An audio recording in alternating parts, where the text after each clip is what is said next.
Survey life লাইনে আপনাদের সকলকে স্বাগত। আজকে আমরা ইঞ্জিনিয়ারিং ড্রয়িং এ চলে এসেছি। তো আজকে আমরা শিখব হচ্ছে তোমার পয়েন্ট প্রজেকশন। পয়েন্ট প্রজেকশন নিতে গেলে আমাকে জানা রাখতে হবে হোয়াট ইজ পয়েন্ট। পয়েন্টের ডেফিনেশন কি? ডেফিনেশনটা কি হচ্ছে তোমার, বা ছোট বাংলা ভাষায় পয়েন্টের সংজ্ঞা।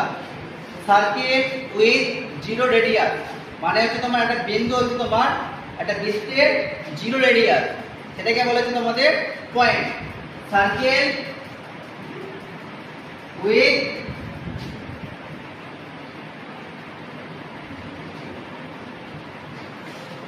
একে বলে তোমার পয়েন্ট। তো পয়েন্ট পজিশন করতে গেলে আমাদের রাখতে হবে যে কোন অ্যাঙ্গেল পজিশনটা করব। তো নরমালি আমরা first angle, second angle, third angle and fourth অ্যাঙ্গেলে পজিশন করা হয়। তো আমরা দেখে না ফার্স্ট অ্যাঙ্গেল পজিশনটা কি,